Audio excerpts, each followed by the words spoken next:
Hi, அனைவருக்கும் வணக்கம். வாங்க இன்னைக்கு பெரிய இறால் எப்படி உடச்சி எடுக்கலாம், க்ளீன் பண்ணலான்னு பார்க்கலாம். வாங்க.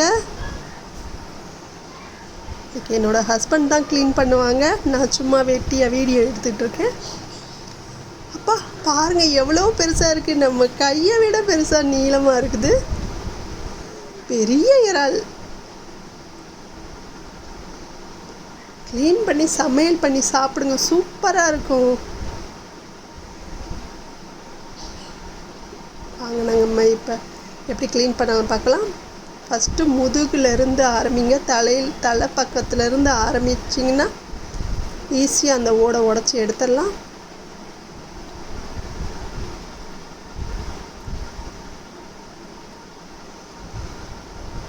முள்ளுலாம் இருக்காது. லைட்டாக நீங்கள் அந்த ஓடை உடச்சிங்கனாலே ஈஸியாக வந்துடும்.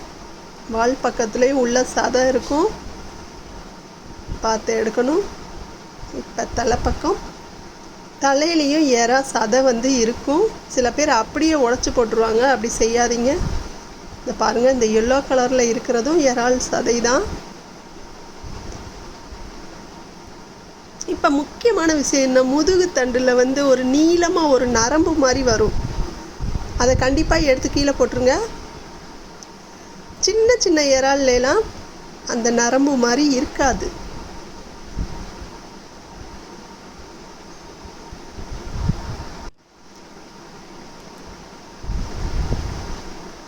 நல்லா உடச்சி போட்டுருங்க, கீழே போட்டுருங்க. கீழேலாம் நீளமாக கால் மாதிரி இருக்கும், அது ஓடோட சேர்ந்தே வந்துடும்.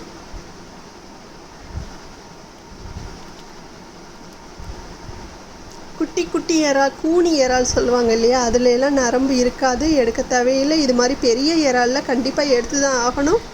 இல்லைன்னா சமையல் பண்ணும்போது சாப்பிடும்போது நரிச்சுன்னு இருக்கும், ஒரு மாதிரி இருக்கும்.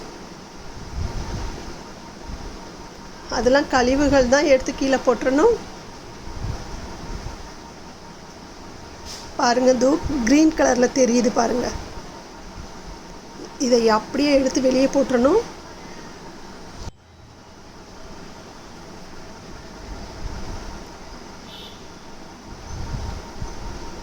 இறாலை பல வகையாக சமையல் பண்ணலாம். குழம்பு வைக்கலாம், தக்காளி வெங்காயம் போட்டு தொக்கு வைக்கலாம், வறுக்கலாம், மிளகாப்பொடி போட்டு வறுக்கலாம்.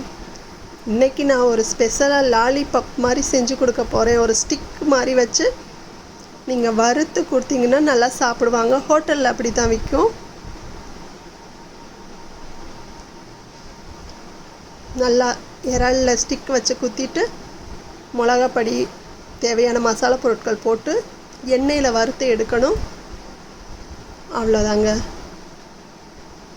நீங்களும் இது மாதிரி க்ளீன் பண்ணி சாப்பிடுங்க, ரொம்ப நல்லது உடம்புக்கு. சிக்கன் என்னங்க, சிக்கன் இந்த மாதிரி செய்யும்போது சூப்பராக இருக்கும்.